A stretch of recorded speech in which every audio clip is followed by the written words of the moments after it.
Programnya itu kita seperti konferensi, bertukar pikiran. Banyak tuh lansia yang memiliki permasalahan seperti permasalahan kesehatan. Nah, mereka tuh kan kadang kalau udah tua susah tuh untuk melihat. Jadi kita dibikinkan kayak role play.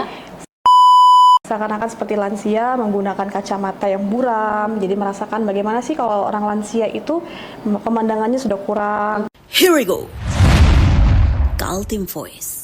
Halo nice people seluruh Kalimantan Timur. Nah, sekali hari ini saya Metalianda Az-Zahra ya, kembali di podcast Pemuda Inspiratif Kaltim Voice ya. Hari ini nice people kita kedatangan salah satu pemudi 25 tahun yang berhasil mengharumkan nama Kaltim di kancah internasional ya.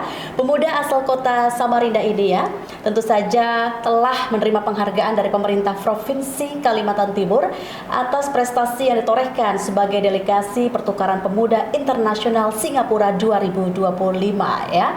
Program Singapore Youth Leader Exchange Program ya, yang diselenggarakan selama 5 hari sejak tanggal 22 Juni sampai dengan 26 Juni 2025 yang hanya diikuti oleh 16 provinsi termasuk Kaltim diantaranya.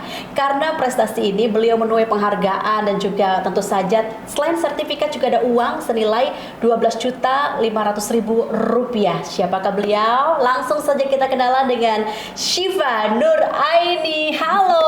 Hai. Apa kabar? Baik, kakak gimana?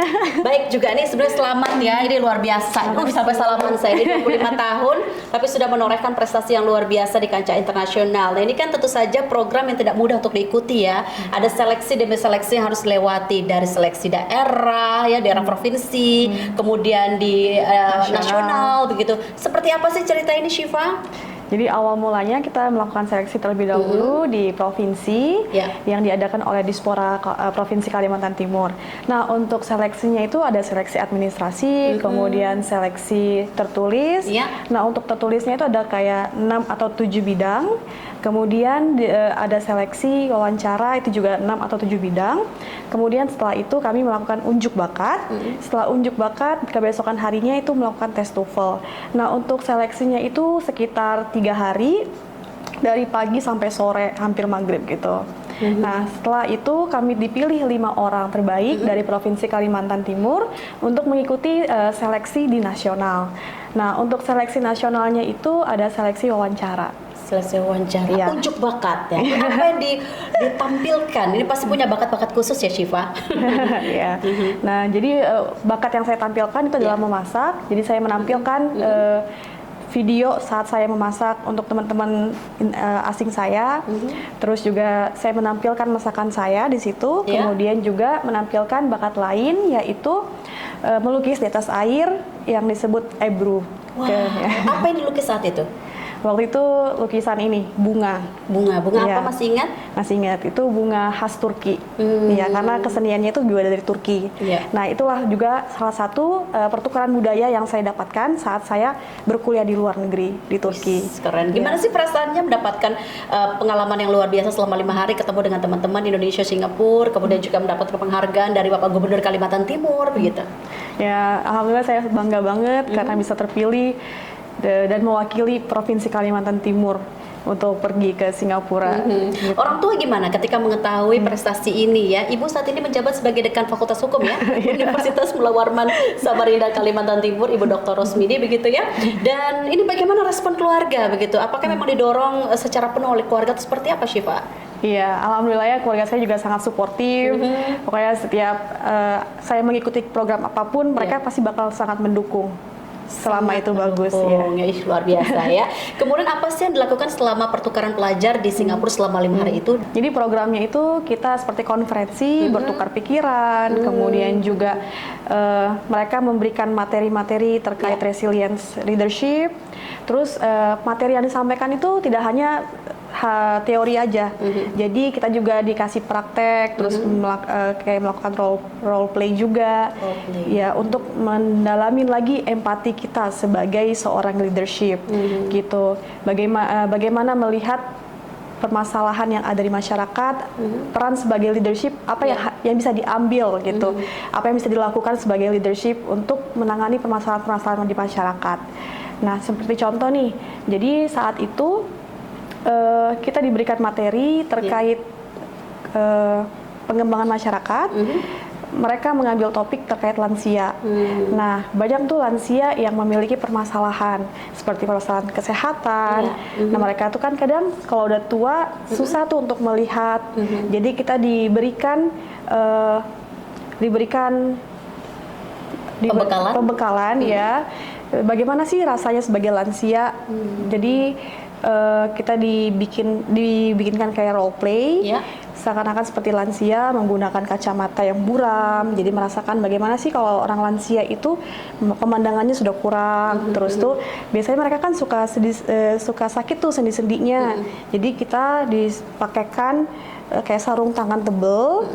Jadi bisa merasakan bagaimana kalau saat mereka mau ngambil sesuatu barang yang kecil, itu kan agak susah tuh, karena sendi mereka susah sakit gitu. Kemudian kita dipakaikan headset yang kedap suara, jadi kalau misalnya lansia biasanya kan juga pendengarannya kurang, jadi kita bisa merasakan lebih dalam terkait perasaan lansia itu. Terus kita disuruh belanja dengan keadaan seperti itu, gitu. Kemudian disuruh bersih-bersih. Jadi dari situlah kita belajar empati lebih dalam lagi, gitu. Ya, selain empati, nah dengan tema resilience leadership in a changing world gitu ya, apa sih dampak signifikan yang dirasakan oleh seorang Syifa begitu? Apakah ketika pulang itu lebih rasa sayang kepada orang tua lebih meningkat, rasa empati kepada saudara juga semakin meningkat, atau seperti apa? Atau ada dampak-dampak lain yang dirasakan? Iya, jadi saya banyak banget mendapatkan ilmu-ilmu di sana, terus juga empati saya makin tinggi setelah role-play yang mereka lakukan, terus materi-materi yang diberikan. Oleh karena itu juga membuat saya membuat suatu komunitas di sini gitu, untuk menerapkan ilmu-ilmu yang telah saya dapatkan di sana. Jadi tidak hanya saya yang mendapatkan sesuatu dari sana, tapi saya juga ingin memberikan suatu manfaat kepada masyarakat juga terkait ilmu yang saya dapatkan di Singapura. Iya. Gitu. Tahun 2025 Singapura menjadi tuan rumah. Lalu pada tahun 2026 Indonesia akan kembali menjadi tuan rumah begitu ya, akan menyambut teman-teman dari Singapura begitu ya, yang katanya 17 orang ditambah dari Indonesia 16 orang delegasi dari berbagai provinsi di Indonesia begitu. Apa yang sudah Syifa siapkan untuk menyambut teman-teman ini, sekaligus mungkin ada hal-hal yang dipromosikan dari Benua Etam di kancah internasional? Apakah dari segi mungkin makanan yang Syifa akan sampaikan, di Kalimantan Timur ada makanan nasi bekepor kah, atau mungkin manik-manik kah yang akan Syifa sampaikan kepada kawan-kawan di sana, atau seperti apa Syifa? Ya, jadi selain program yang kita tahu tadi judulnya leadership, saya juga akan memberikan mereka terkait kebudayaan provinsi Kalimantan Timur gitu, seperti yang setelah saya lakukan waktu di Singapura juga. Cuman kalau seandainya mereka datang ke Indonesia, akan lebih lagi saya promosikan provinsi Kalimantan Timur, karena juga saya sebagai delegasi dari Kalimantan Timur, ya pasti saya akan bakal memberikan mereka kayak souvenir khas Dayak misalnya, terus makanan-makanan tradisional Kalimantan Timur, ya. Seperti lempok durian, ya itu salah satunya. Gitu ya. Wah, ini menarik ya. Jadi memang tidak salah kiranya Syifa mendapatkan penghargaan dari Gubernur Kalimantan Timur ya, karena juga akan menjadi delegasi di tingkat nasional bahkan internasional. Akan banyak promosi yang dilakukan oleh seorang Syifa nantinya ya. Nanti kira-kira akan dipusatkan di mana di Indonesia? Nah, itu masih belum tahu tuh. Belum ada bocoran. Ya. Apakah di Jakarta atau mungkin di wilayah lain begitu ya. Kemudian selama 5 hari di Singapura, goal besar yang Syifa lihat dari program ini apa sih? Goal besarnya, jadi ini tidak hanya sebagai suatu program pertukaran, tapi juga ini sebagai diplomasi kepemudaan antar negara gitu. Jadi menghubungkan antara pemuda-pemuda di Singapura dan Indonesia dengan harapan juga kedepannya kita bisa melakukan kontribusi lebih kepada negara kita, terus melakukan kolaborasi program mungkin dengan teman-teman yang di Singapura. Syifa di usia 25 tahun ini, apa sih yang pengen disampaikan seorang Syifa kepada pemuda-pemudi yang ada di Kalimantan Timur di kabupaten kota ini? Nah, jadi setiap hari itu adalah suatu kesempatan untuk kita menjadi lebih baik. Jadi kalau seandainya ada kesempatan di depan mata, kita coba aja melakukannya, never give up. Walaupun kita merasa nggak mampu, tapi coba dulu aja. Dan kalau seandainya ada permasalahan di masyarakat atau apa, berusahalah menjadi suatu penggerak di masyarakat itu, bukan hanya sebagai penonton dari suatu permasalahan tersebut. Syifa kepada pemuda-pemudi di Benua Etam, Kalimantan Timur. Kalau kata-kata hari ini, apakah ada Syifa? Ada dong. Semangat muda, semangat untuk membawa perubahan. Wah, semangat pemuda adalah semangat membawa perubahan. Syifa, terima kasih telah berbincang di Kaltim Voice ya. Semoga cerita Syifa hari ini bisa memberikan semangat, bisa memberikan sesuatu hal baik untuk pemuda-pemudi di Kalimantan Timur, menjadi trigger begitu ya, untuk mereka semakin berprestasi di bidang apapun, baik akademik, olahraga dan lain sebagainya. Terima kasih Syifa. Sukses selalu. Dan as people di seluruh Kalimantan Timur, pastinya kita harapkan pemuda adalah harapan bangsa. Jadi teruslah menjadi pemuda yang kreatif, inovatif, dan selalu haus akan ilmu pengetahuan. Saya Metalianda Az-Zahra, sampai jumpa.